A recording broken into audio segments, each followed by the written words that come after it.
दोस्तों नमस्कार। तुला राशि वाले मेरे मित्रों, आप सभी का आज के ज्योतिष के इस बेहद ही खास और आपकी जिंदगी को कई बड़ी और भयानक परेशानियों से बचाने वाले विशेष कार्यक्रम में बहुत बहुत स्वागत है।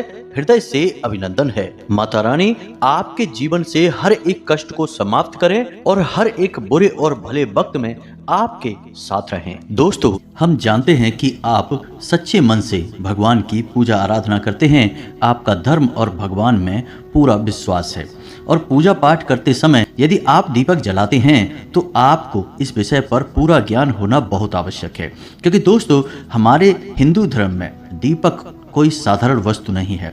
दीपक भगवान के द्वारा दिए गए संकेतों के बारे में बताता है। यह आपकी पूजा के स्तर को बताता है। आपकी मनोकामना यानी जिस मनोकामना के साथ आप पूजा कर रहे हैं वह पूरी होगी या नहीं होगी, होगी तो कब होगी। और कहीं ऐसा तो नहीं कि आप यह समझकर पूजा कर रहे हैं कि आप भगवान को प्रसन्न करने के लिए पूजा कर रहे हैं, लेकिन हो इसका उल्टा रहा है। भगवान की जगह यह पूजा आपके आसपास निवास कर रही भूत प्रेत यानी नकारात्मक शक्तियां ग्रहण कर रही हैं और आप समझ रहे हैं कि आपका जीवन सुंदर हो रहा है, लेकिन हो इसका उल्टा रहा है कि आप जितनी ज़्यादा पूजा पाठ करते जाएंगे आपका जीवन नर्क होता चला जाएगा, क्योंकि आपकी पूजा पाठ का संपूर्ण फल या यूं कहें कि आपके पूजा पाठ का संपूर्ण निष्कर्ष निचोड़ सब वे नकारात्मक शक्तियां ग्रहण करती जा रही हैं और आपको कुछ भी प्राप्त नहीं हो रहा है। ऐसे में आपके मन में कभी कभार यह विचार अवश्य आता होगा कि हम इतनी पूजा पाठ करते हैं, भगवान में सच्ची आस्था और विश्वास रखते हैं, लेकिन भगवान हमारी सुनते क्यों नहीं हैं। तो दोस्तों, आपकी पूजा पाठ में जलाया गया दीपक आपको बहुत कुछ बताता है। जी हाँ दोस्तों, हमारे धर्म में दीपक के लिए कई विशेष विधि विधान हैं और दीपक को संकेत के तौर पर भी समझा जा सकता है। तो आज के इस वीडियो में हम आपको बताएंगे कि दीपक जो आप अपनी पूजा पाठ में जलाते हैं वह आपको किस प्रकार से संकेत देता है और आप कैसे अपनी पूजा पाठ की सफलता या असफलता को दीपक के माध्यम से तय कर सकते हैं। तो वीडियो बहुत ही खास है दोस्तों और आपके जीवन में ज्ञान के एक नए आयाम को जोड़ेगा। दोस्तों, आपको बहुत कुछ सिखाएगा आज का यह वीडियो। इस तरह के वीडियो बनाने में बहुत मेहनत लगती है दोस्तों। हम हमारी टीम के साथ दिन रात प्रयास करते हैं और आपको सर्वोत्तम से सर्वोत्तम ज्ञान प्रदान करने की कोशिश करते हैं।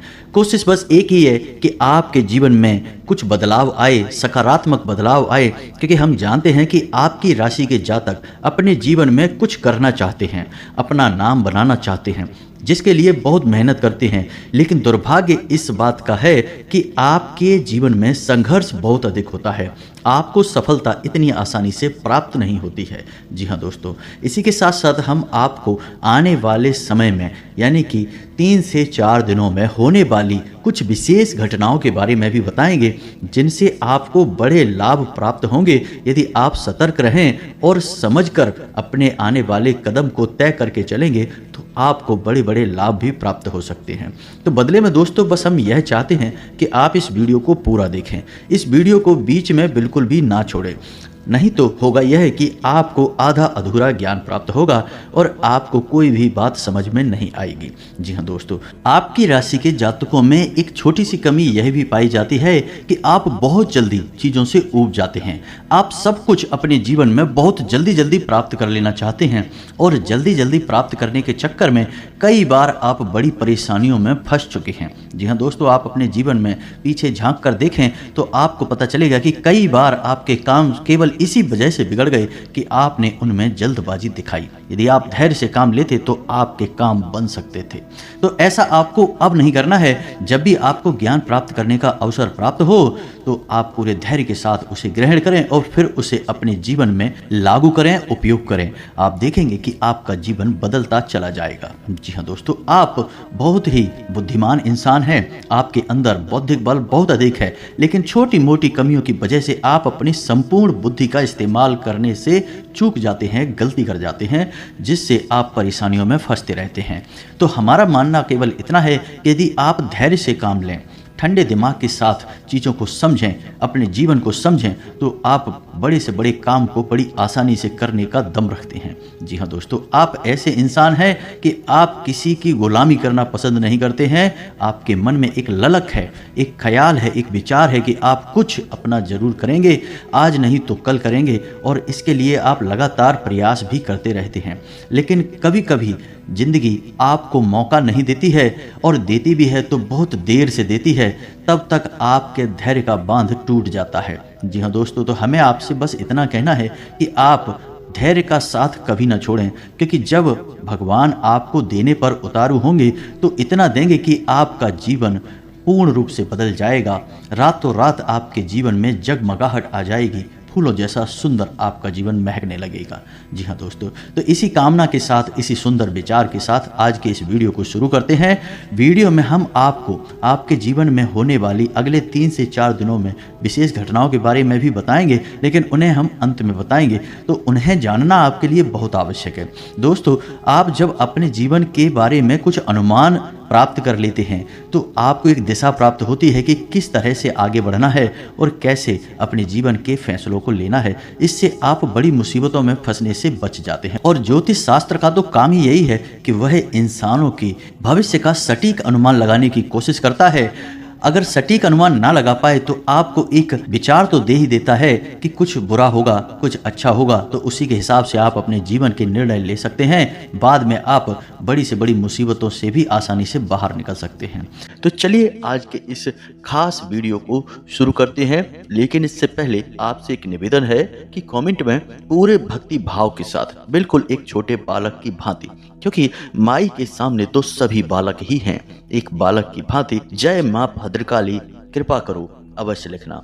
एक बार नहीं 3 बार लिखना, क्योंकि जब माई की कृपा होगी तभी सबकी कृपा होगी। इसी के साथ साथ दोस्तों, आप अपना नाम और अपना स्थान भी लिखना बिल्कुल भी ना भूलें, ताकि हम शनिवार के होने वाले सर्व मनोकामना पूर्ति हवन में आपके नाम से आहुतियां करवा दें, जिससे माई के दरबार में आपकी विशिष्ट अर्जी भी लग जाएगी और माई की सीधी कृपा आपको प्राप्त होने लगेगी। आप देखेंगे कि अगले ही दिन से आपका जीवन बदलने लगेगा। इसी के साथ साथ दोस्तों, इस दास का आपसे एक छोटा सा निवेदन और है कि यदि आपको हमारा चैनल अच्छा लगता है और आप इस चैनल पर पहली बार आए हैं तो इसे सब्सक्राइब अवश्य कर लें, और इसके बगल में जो घंटी का निशान है उसे भी अवश्य दबा दें। यह बिल्कुल ही फ्री है, लेकिन इससे आप हमारा लाखों करोड़ों का मनोबल अवश्य ही बढ़ा देंगे, और हमें पूर्ण विश्वास है कि यदि आप ऐसा करेंगे तो माई आपके ऊपर विशिष्ट कृपा बरसाएंगी अवश्य। तो चलिए जल्दी से चैनल को सब्सक्राइब करिए, फिर आगे बढ़ते हैं। दोस्तों, मानकर चलिए कि आप लंबे समय से पूजा पाठ कर रहे हैं। जिस भगवान में आपकी आस्था है, आप उनकी सच्चे मन से पूजा पाठ कर रहे हैं। आप पूरे विधि विधान का भी ख्याल रखते हैं, और पूजा पाठ करते करते आपको काफ़ी समय बीत गया। मानकर चलते हैं कि 1 या 2 साल या 4 साल या 6 साल बीत गए, लेकिन आपके जीवन में बदलाव नहीं आए और आपका जीवन जैसे का तैसा बना रहा, तो आपके मन में पहला ख्याल यही आएगा कि शायद भगवान आपकी सुन नहीं रहे हैं, शायद आप दुर्भाग्यशाली इंसान हैं, या फिर यूं कहें कि आपके जीवन में दुख और कष्ट ही लिख दिए गए हैं। भगवान ने आपके साथ नाइंसाफ़ी की है। लेकिन दोस्तों, ऐसा सच में नहीं होता है।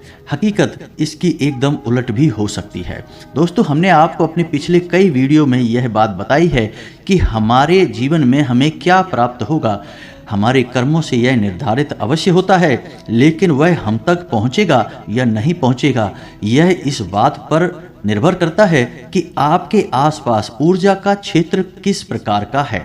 जी हाँ दोस्तों, यदि आपके आसपास ऊर्जा का क्षेत्र नकारात्मक है तो आपसे कोई अच्छी बात भी बोलेगा, आपको सही सलाह भी देगा तो वह आपको बुरी लगेगी। आपकी तरफ कोई अच्छी चीज़ भी आएगी तो वह आपके पास पहुंचते पहुंचते बुरी हो जाएगी। यानी कि कोई आपकी मदद करने की कोशिश भी करेगा तो आपके साथ उल्टा हो जाएगा। और ठीक इसका उल्टा भी होगा कि आप किसी की मदद करने की कोशिश करेंगे, लेकिन उसके साथ गलत हो जाएगा और आपके ऊपर लांछन लग जाएगा। जी हाँ दोस्तों, आप अपने जीवन में जो भी फैसले लेंगे वे गलत फैसले साबित होंगे और अंत में लोग आपका मजाक उड़ाएंगे और आपकी बौद्धिक क्षमता पर ही प्रश्न चिन्ह लग जाएगा। तो यह बड़े ही परेशानी का विषय है दोस्तों। तो ऐसे में आपका दायित्व क्या बनता है, आपको सबसे पहले क्या करना है? सबसे पहले आपको अपनी आसपास के ऊर्जा क्षेत्र को शुद्ध करना है, पवित्र करना है। जी हाँ दोस्तों, अब आसपास के ऊर्जा क्षेत्र से क्या मतलब है हमारा? तो दोस्तों आप समझिए कि ऊर्जा क्षेत्र क्या है। आपने तस्वीरों में भगवान को तो देखा ही होगा, और भगवान को तो देखा ही है, लेकिन पुराने जमाने के जो ऋषि मुनि संत होते थे, जो बहुत ऊंचे स्तर के अध्यात्म को हासिल कर लेते थे, स्वयं भगवान के दर्शन कर लिया करते थे, तो उनकी तस्वीर कभी आपने देखी होगी। तो क्या दिखाई देता है? उनके चेहरे के पीछे आपको एक पीले रंग का आवरण दिखाई देता है, चक्र जैसा दिखाई देता है, और यह आवरण चेहरे के पास गोल दिखाई देता है, जैसे पीछे सिर के कोई सूरज चमक रहा है। लेकिन दोस्तों हम आपको बताएं कि यह आवरण ना केवल चेहरे के पीछे होता है, बल्कि पूरे शरीर के आसपास होता है, लेकिन चेहरे के पास यह बहुत तेजमय होता है, इसलिए स्पष्ट दिखाई देता है। तो यह आवरण क्यों बनाया जाता है? क्या यह केवल तस्वीर की खूबसूरती बढ़ाने के लिए होता है? जी नहीं दोस्तों, यह आवरण हर एक इंसान के पास मौजूद होता है। जी हाँ दोस्तों, और यह आवरण जितना शुद्ध होगा उतना ही अधिक आपके जीवन में आध्यात्मिकता होगी, धार्मिकता होगी, आपके मन में प्रेम, सच्चाई, ईमानदारी का वास होगा। जी हाँ दोस्तों, हम इसका उल्टा भी कह सकते हैं कि जितना आपके पास धार्मिकता, आध्यात्मिकता होगी, आपके मन में प्रेम, सच्चाई और ईश्वर का वास होगा, यह ऊर्जा क्षेत्र आपका शुद्ध और साफ रहेगा। जी हाँ दोस्तों, अब जो हमारा ऊर्जा क्षेत्र है यह हर इंसान के पास होता है, यह तो आप समझ गए। अब जो हमारे पास हमारा ऊर्जा क्षेत्र है, हमारा आवरण है, वह शुद्ध और अशुद्ध कैसे हो जाता है? दोस्तों उसे शुद्ध या अशुद्ध बनाने वाले हम खुद ही हैं। हम स्वयं ही उसे अशुद्ध करते हैं या शुद्ध करते हैं। यदि हमने अपनी ऊर्जा का क्षेत्र अशुद्ध कर रखा है तो हमारे द्वारा की गई पूजा पाठ, हर अच्छे कर्म का जो फल है वह नकारात्मक शक्तियां खींच लेंगी। जी हाँ दोस्तों, क्योंकि नकारात्मक शक्तियां ही आपके आसपास आकर्षित होंगी। नकारात्मक ऊर्जा क्षेत्र नकारात्मक शक्तियों को ही खींचेगा और सकारात्मक ऊर्जा क्षेत्र सकारात्मक शक्ति को खींचेगा, यानी भगवान की शक्ति को आपके पास खींच कर लाएगा। जी हाँ दोस्तों, तो अब बात करते हैं पूजा पाठ की। तो आप पूजा पाठ कर रहे हैं सच्चे मन से, लेकिन आपका ऊर्जा क्षेत्र दूषित है। तो ऐसे में हो यह रहा है कि आपकी पूजा पाठ जहां तक पहुंचनी चाहिए वहां तक पहुंच नहीं रही है, उसके बजाय बीच में रुकावट है नकारात्मक शक्ति की। वह आपकी पूजा पाठ के संपूर्ण फल को खुद ही सोख लेती है, आप तक पहुंचने नहीं देती। ना तो पूजा भगवान तक पहुंच रही है और ना ही भगवान के द्वारा दी गई कृपा आप तक पहुंच रही है। बीच में एक रुकावट है। जी हाँ दोस्तों, इन्हें हम भूत प्रेत कह सकते हैं। जी हाँ दोस्तों, तो अब यहाँ तक आपको समझ में आ गया कि आपके द्वारा की गई पूजा पाठ आपको फल क्यों नहीं दे पा रही है, क्योंकि आपके आसपास नकारात्मक ऊर्जा मौजूद है, वह फल आप तक पहुंचने नहीं दे रही है। ठीक है दोस्तों, यहाँ तक आपको समझ आ गया। अब बात करते हैं दीपक की, कि दीपक आपको कैसे, क्योंकि इसमें समस्या यह है कि आपके आसपास ऊर्जा का क्षेत्र जो है वह नकारात्मक है या सकारात्मक है, यह आपको कैसे पता चलेगा? आपको पता लगाना बहुत आवश्यक है, अन्यथा होगा यह कि आपका जीवन गुजर जाएगा लेकिन आप सफलता का मुंह नहीं देख पाएंगे। जी हाँ दोस्तों, आप दुख और तकलीफों में ही जीवन गुजार देंगे। कई ऐसे लोग हमने देखे हैं जो जीवन भर मेहनत करते हैं लेकिन उन्हें कभी सफलता हासिल नहीं हो पाती है। बाद में वे कभी किस्मत और कभी भगवान को दोष देते नजर आते हैं। जी हाँ दोस्तों, तो अब आपको कैसे पता चलेगा? तो इसको पता लगाने का सबसे सरल तरीका हमारे द्वारा पूजा पाठ में जलाया गया दीपक है। वैसे तो कई तरीके हैं जिनसे यह पता लगाया जा सकता है कि आपका ऊर्जा क्षेत्र शुद्ध है, सकारात्मक है या फिर अशुद्ध और नकारात्मक है, लेकिन आज हम दीपक के विषय में बात कर रहे हैं, तो दीपक के बारे में ही बताएंगे कि कैसे आपको पता चलेगा कि आपका ऊर्जा क्षेत्र नकारात्मक है, अशुद्ध है। जी हाँ दोस्तों, तो फिर आपको हम बताएंगे कि आप उसे यदि अशुद्ध है तो शुद्ध कैसे करेंगे। जी हाँ दोस्तों, तो ध्यान से सुनिए। आप जब दीपक जलाते हैं तो आपका जलाया गया दीपक आपकी पूजा समाप्त होने से पहले ही बुझ जाता है। जी हाँ दोस्तों, यदि आपके द्वारा जलाया गया दीपक आपकी पूजा समाप्त होने से पहले ही बुझ जाता है तो यह इस बात का प्रमाण है कि आपका ऊर्जा क्षेत्र दूषित है, नकारात्मक है। जी हाँ दोस्तों, आपका दीपक जल नहीं पा रहा है। दूसरा यह है कि आपके द्वारा जलाया गया दीपक पूजा होने तक तो जलता है, लेकिन जैसे ही आप पूजा स्थान को छोड़ते हैं, अपने दीपक को जलता हुआ छोड़ देते हैं, तो वह दीपक बुझ जाता है। जी हाँ दोस्तों, थोड़ी देर जलने के बाद वह बुझ जाता है। हालांकि उस दीपक में तेल या फिर घी अभी भी बाकी है, बाती भी उसकी सही है, लेकिन वह दीपक बुझ जाता है। यह भी प्रमाण है कि आपके आसपास नकारात्मक ऊर्जा है दोस्तों। जी हाँ दोस्तों, कई बार ऐसा देखा गया है कि दीपक शुद्ध गाय के घी से जलाया जा रहा है, फिर भी उसकी बाती से सुर्ख काला धुआं निकल रहा है। जी हाँ दोस्तों, कई लोग हमसे ऐसे प्रश्न पूछते हैं कि शुद्ध गाय के घी से दीपक जलाया जा रहा है तो उसमें से धुआं नहीं निकलना चाहिए, लेकिन दीपक से तो सुर्ख काला धुआं निकल रहा है, उसकी लौ से धुआं निकल रहा है। ऐसा क्यों हो रहा है? लोग चौंक जाते हैं। लेकिन दोस्तों, यह प्रमाण है कि नकारात्मक ऊर्जा आपके आसपास मौजूद है। यह आपको किसी भी प्रकार का पुण्य, किसी भी प्रकार का फल प्राप्त होने नहीं देगी। जी हाँ दोस्तों, तो अब आपको कुछ बातों का ख्याल और रखना होगा कि जब आप पूजा कर रहे हैं और आप दिया जला रहे हैं, तो दिया जलाते समय कहीं ऐसा तो नहीं करते आप कि आप किसी और से माचिस मांग कर लेते हो, या फिर आप किसी अन्य जलते हुए दिए में से अपने दिए को जला लेते हैं, या फिर आप पुराने जले हुए दिए में ही दोबारा से फिर से दिया जला देते हैं।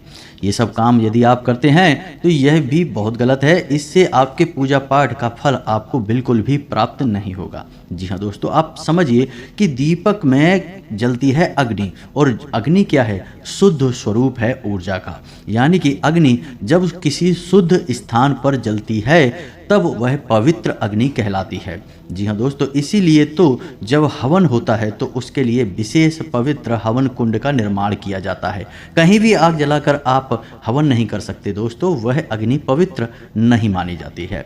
जी हाँ दोस्तों, आप समझिए कि अग्नि जब पवित्र होती है, शुद्ध होती है, तो वह जीवन को उत्पन्न कर सकती है, और यदि वह नकारात्मक और अपवित्र हो तो जीवन का विनाश भी कर सकती है। तो अग्नि का बहुत महत्व है। तो ऐसे में यदि आप दीपक जलाने में लापरवाही बरतते हैं तो वह आपकी ओर नकारात्मकता को आकर्षित करता है। जी हाँ दोस्तों, तो आपको क्या करना है कि आप अपने घर से अपनी माचिस, अपना दीपक मंदिर में लेकर जाएं। जी हाँ दोस्तों, यदि आप मंदिर में दीपक जला रहे हैं तो, यदि आप घर पे जला रहे हैं तब कोई दिक्कत नहीं है, माचिस आपकी खुद की ही होगी।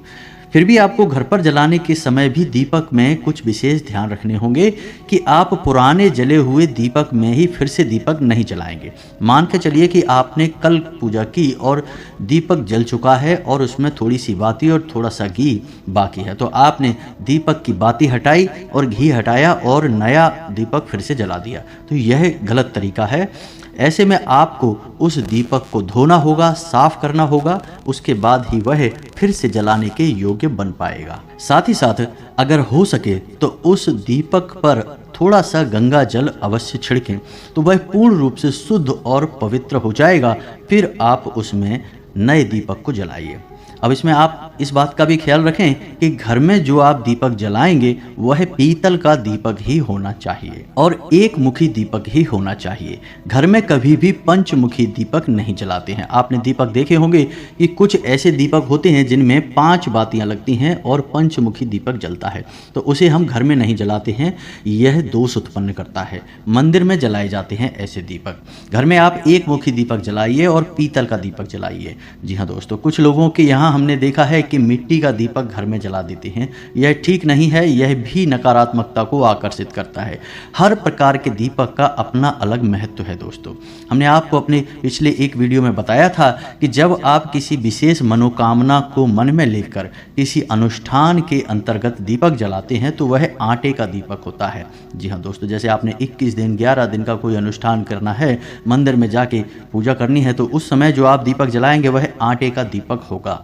जी हाँ दोस्तों, जब आप किसी विशेष तीज त्योहार पर दीपक जलाते हैं तो वह मिट्टी का दीपक होगा। जैसे आप दीपावली पर जो दीपक जलाते हैं वह मिट्टी के दीपक होते हैं। लेकिन जब आप नियमित दीपक जलाते हैं, अपने घर में दीपक जलाते हैं, तो वह पीतल का दीपक होना चाहिए। जी हाँ दोस्तों, आप मंदिर में भी यदि दीपक जलाते हैं तो मिट्टी का दीपक जला सकते हैं, लेकिन आटे का दीपक हर समय आपको नहीं जलाना है। आटे का दीपक आप विशेष अनुष्ठान में ही जलाएंगे, किसी विशेष मनोकामना की पूर्ति के लिए की जाने वाली पूजा में ही जलाएंगे। मिट्टी का दीपक आप जला सकते हैं, मंदिर में आप पीतल का दीपक भी जला सकते हैं, लेकिन घर पे आप नियमित यदि जलाते हैं तो पीतल के दीपक का ही प्रयोग करें। अब ऐसे में समस्या यह खड़ी हो जाती है कि कुछ लोग तांबे का दीपक खरीद लाते हैं, क्योंकि बाजार में तो सब कुछ मिलता है, तो कुछ लोग तांबे का दीपक खरीद लाते हैं और जलाना शुरू कर देते हैं। दोस्तों, इसका बहुत ही नकारात्मक परिणाम प्राप्त होता है और जिस इंसान के घर में तांबे के दीपक में बाती जलाई जाती है, उस इंसान के घर में धन लक्ष्मी किसी कीमत पर ठहर नहीं सकती है। आर्थिक समस्याएं बढ़ेंगी, धन का आगमन रुकेगा, कर्जा बढ़ेगा। जी हाँ दोस्तों, तो आपको केवल और केवल पीतल का दीपक जलाना है, तांबे का या किसी अन्य धातु का नहीं। जी हाँ दोस्तों, अब आप यदि अपनी पूजा स्थल पर दीपक जलाते हैं तो उसे सीधे जमीन पर ना रखें। दीपक पवित्रता का प्रतीक होता है, तो उसे किसी न किसी चीज के ऊपर, किसी वस्तु के ऊपर, और बेहतर होगा कि आप उसे जल के कलश के ऊपर थोड़ा सा अन्न कटोरी में लें और उसके ऊपर उसे रखें, तब वह दीपक बहुत दिव्य हो जाता है और बहुत शुभ फलदायी होता है। यदि आप रोज यह नहीं कर सकते तो कम से कम उस दीपक को सीधे जमीन पर तो ना रखें। दोस्तों, कोई स्टील का टिफिन वगैरह ले लें, उसके ऊपर एक कपड़ा डालें और कपड़ा शुद्ध और पवित्र होना चाहिए, और उस कपड़े के ऊपर आप उस दीपक को रखें, तभी उस दीपक का शुभ परिणाम आपको प्राप्त होगा। जी हाँ दोस्तों, अब दीपक आप जलाते हैं तो उसकी जो बाती है उसका मुख पूर्व दिशा की ओर ही होना चाहिए। अब यदि आप रात में पूजा कर रहे हैं, रात से मतलब हमारा है कि सूर्य डूबने के बाद, यानी कि अंधेरा हो गया, फिर आप पूजा कर रहे हैं, जैसे 9 बजे के आसपास पूजा कर रहे हैं, तब दीपक की बाती का मुख उत्तर दिशा की ओर होना चाहिए। जी हाँ दोस्तों, और दिन में यदि आप पूजा कर रहे हैं, यानी जब सूर्य आसमान पर हैं तब आप पूजा कर रहे हैं, तब दीपक की बाती का मुख पूर्व दिशा की ओर होना चाहिए। जी हाँ दोस्तों, भूल कर भी दीपक की बाती का मुख दक्षिण दिशा की ओर नहीं करना है, यह विशेष ध्यान रखना है आपको। जी हाँ दोस्तों, अब एक छोटी सी बात और जो कि गलत होती है लेकिन लोग अक्सर कर देते हैं, कि मानकर चलते हैं कि आपके घर में 2-3 तरह के दीपक पड़े हैं, तो आपने पूजा करना शुरू किया और जो भी दीपक आपके हाथ में आ गया आपने उठाकर उसमें लौ जला दी, दीपक जला दिया। तो अब हो ये रहा है कि एक दिन आप इस दीपक में, दूसरे दिन आप उस दीपक में, और तीसरे दिन आप किसी अन्य दीपक में अपनी ज्योति जला रहे हैं। अब इससे हो ये रहा है कि आपको शुद्धता और पवित्रता प्राप्त नहीं होगी, आपकी पूजा का फल आपको प्राप्त नहीं होगा। तो दीपक को जलाने का विधान यह कहता है कि आप जिस दीपक को चुने फिर लगातार उसी दीपक में आपको बाती जलानी है, और जिस दीपक में आप बाती जलाते हैं उस दीपक में कोई अन्य व्यक्ति बाती नहीं जला सकता है। जी हाँ दोस्तों, वह पवित्र दीपक केवल और केवल आपकी तरफ से ही जलेगा और आपकी पूजा को ही प्रदर्शित करेगा। जी हाँ दोस्तों, तो आपको एक ही दीपक में बाती जलानी है और लंबे समय तक जलानी है।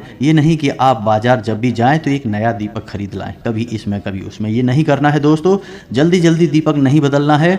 यदि आप लंबे समय तक दीपक जलाएंगे तो कम से कम 8 से 10 साल आपका एक दीपक जल जाएगा। जी हाँ दोस्तों, यदि वह इतनी अवधि में खराब भी हो जाता है, फूट भी जाता है या कुछ और उसमें नुकसान हो जाता है, तो उस दीपक को आपको फेंकना नहीं है, वह जागृत हो चुका है। जी हाँ दोस्तों, आप यकीन मानिए कि उस दीपक में भरकर जल लेकर आप किसी बीमार व्यक्ति को यदि पिला देंगे तो वह बीमार व्यक्ति भी स्वस्थ होने लगेगा, क्योंकि वह दीपक जागृत हो चुका है।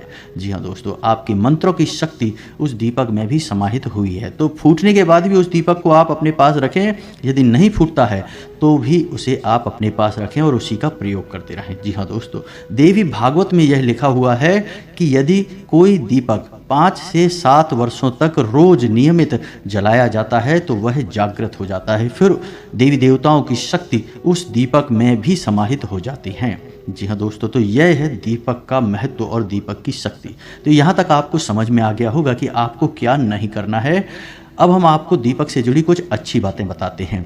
यदि आप पूजा कर रहे हैं और पूजा करते करते आपकी बाती में फूल बनता है तो आप समझ जाइए कि आपकी पूजा स्वीकार हो चुकी है और पूर्ण रूप से देवी देवता आपकी पूजा ग्रहण कर रहे हैं। ऐसे में आपको बहुत जल्दी शुभ परिणाम प्राप्त होने वाले हैं, खुश खबरियां मिलने वाली हैं, आप प्रसन्न हो जाइए।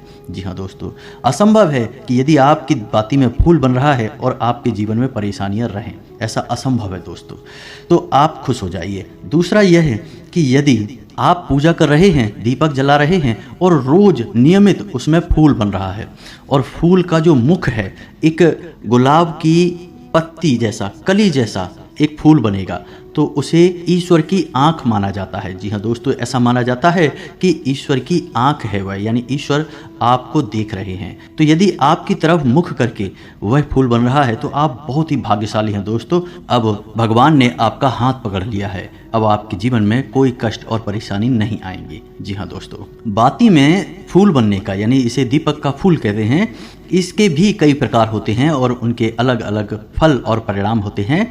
इसके विषय में हम किसी अन्य वीडियो में बात करेंगे, लेकिन अभी फिलहाल हम आपको फूल के विषय में ही बता देते हैं कि फूल बने तो आप समझ जाइए कि आपकी पूजा काम कर रही है, सही जगह पर जा रही है। जी हाँ दोस्तों, अब जो फूल बन रहा है आप उसका उपयोग कैसे करेंगे, उस फूल का क्या करेंगे, क्योंकि यदि आपने उस फूल को ज्यों का त्यों छोड़ दिया तो वह झड़ जाएगा। जी हाँ दोस्तों, तो आपको क्या करना है, जब आपका दीपक शांत हो जाए, ठंडा हो जाए, उसके बाद आपको उस फूल को लेना है अपनी उंगली पर। जी हाँ दोस्तों, आप उसे अपनी उंगली पर ले सकते हैं और कोशिश करें कि उसे अपनी अनामिका उंगली पर ही लें। जी हाँ दोस्तों, जिस उंगली से हम अपने माथे पर टीका लगाते हैं उसी उंगली पर उस फूल को लें और उसे एक छोटी सी डिब्बी में इकट्ठे करते चलें। जी हाँ दोस्तों, याद रखना है कि आपको केवल फूल लेना है, बाती का जला हुआ हिस्सा नहीं। तो आप उसे किसी डिब्बी में इकट्ठा करते चलें। जब कुछ दिन हो जाएं, जैसे कि 11 दिन या 21 दिन हो जाएं, उसके बाद उस फूल में आप गाय का घी मिला लें। जी हाँ दोस्तों, और उसके बाद उसे अच्छी तरह से मिलाने के बाद आप जब अपने माथे पर टीका लगाएं, जी हाँ दोस्तों, जो भी टीका आप लगाते हैं, लाल टीका लगाते हैं या चंदन का टीका लगाते हैं, तो उसके नीचे दोनों आंखों के ठीक बीचों बीच छोटी सी एक बिंदी उसी फूल की लगानी है। जी हाँ दोस्तों, छोटी सी बिंदी लगानी है। आप देखेंगे कि आपका आत्मविश्वास बहुत अधिक बढ़ जाएगा। आप जिस काम में भी हाथ डालेंगे आपको कामयाबी मिलेगी। जी हाँ दोस्तों, यह ईश्वर का प्रसाद है, ईश्वर की कृपा है। आपने देखा होगा कि बड़े बड़े संत हैं, बड़े बड़े साधु महात्मा हैं, उनके टीके के बीच छोटी सी एक बिंदी काली टीके की अवश्य होती है। जी हाँ दोस्तों, और ऐसा उन संतों के माथे पर अवश्य होता है जिनके अंदर गजब का आकर्षण होता है। जी हाँ दोस्तों, लोग उनसे बहुत प्रभावित होते हैं। ऐसे संतों के माथे पर आप वह काली टिक्की, वह काली बिंदी आप अवश्य देखेंगे। वह उसी फूल की बिंदी होती है, वह सिद्ध होती है दोस्तों। तो आपको भी इस बिंदी को लगाना है। आप इसके परिणाम अपने जीवन में देखेंगे, आपका जीवन पूर्ण रूप से बदल जाएगा दोस्तों, हम कह रहे हैं आपसे। जी हाँ दोस्तों, अब आपको कुछ विशेष बताएं, आने वाले 3 से 4 दिनों में आपकी राशि में कुछ ऐसे योगों का निर्माण हो रहा है जिनसे आपको व्यापार में उन्नति प्राप्त होगी। आप निवेश करेंगे, आपको अच्छे रिटर्न प्राप्त होंगे, अच्छा फायदा प्राप्त होगा। जी हाँ दोस्तों, और आप किसी को उधार दे सकते हैं, आपका उधार सही समय पर वापस भी आएगा। लेकिन हम आपसे यह कहेंगे कि आप ब्याज आदि पर उधार ना दें, किसी की मदद करने के लिए दे सकते हैं। बिजनेस करने के लिए, पैसा कमाने के लिए आप किसी अन्य प्रकार के कार्य को कर सकते हैं। ब्याज पर पैसा देने वाला कार्य हमारे शास्त्रों में वर्जित है, तो आप इसे ना करें। किसी भूमि या भवन के खरीद के योग भी बन रहे हैं। जी हाँ दोस्तों, यदि आप उसे खरीदेंगे नहीं तो कम से कम आपके जीवन में इस प्रकार की परिस्थितियां बनने लगेंगी कि नज़दीकी भविष्य में आप किसी नए वाहन को खरीदेंगे या फिर किसी भूमि आदि का सौदा आपके जीवन में होगा जो आपके लिए हितकर होगा। जी हाँ दोस्तों, इसी के साथ साथ आपको स्वास्थ्य को लेकर थोड़ा सा सतर्क रहने की आवश्यकता रहेगी। पेट से जुड़े रोग आपको परेशान कर सकते हैं, संक्रमण हो सकता है, तो खाने पीने पर आपको ध्यान देने की आवश्यकता रहेगी। और इन सबसे महत्वपूर्ण बात कि आप अपने जीवन के किसी भी बड़े फैसले की तैयारी करेंगे, यानी कोई बड़ा फैसला लेने का मन बनाएंगे, कोई ऐसा कार्य करने का, कोई ऐसा बड़ा निर्णय लेने की कोशिश करेंगे जिससे आपके जीवन में बहुत बड़े बदलाव आएंगे। जी हाँ दोस्तों, कोई बड़े व्यापार की शुरुआत हो सकती है या फिर कोई भी बड़ा बदलाव आप अपने जीवन में करने के लिए फैसले लेंगे।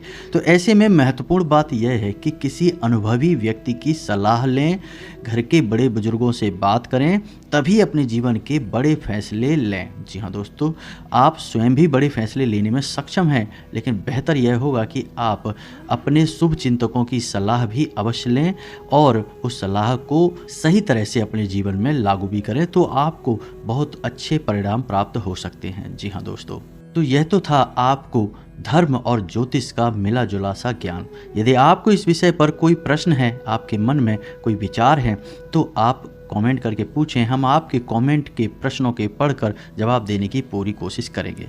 दोस्तों, हम आपको बता दें कि आपका दाम्पत्य जीवन बहुत अच्छा चलने वाला है, लेकिन यदि आप जोश दिखाएंगे यानी कि बोलते समय अपना होश खो देंगे तो आपके दाम्पत्य जीवन में कलह क्लेश का माहौल बन सकता है। आपको इस बात का ख्याल रखना है। प्रेमियों को सतर्क रहने की आवश्यकता रहेगी। किसी तीसरे व्यक्ति की बात बिल्कुल न माने। वह आपके प्रेम संबंध से जलता है, आप में फूट कराना चाहता है। आप अपने प्रेमी पर पूर्ण विश्वास रखें और अपने संबंधों में सच्चाई रखने की पूरी कोशिश करें। बस यही आपको सलाह रहेगी। इसी के साथ साथ आज के इस वीडियो को विराम देते हैं। मिलते हैं अगले ज्ञानवर्धक वीडियो में। तब तक के लिए धन्यवाद। जय माता की।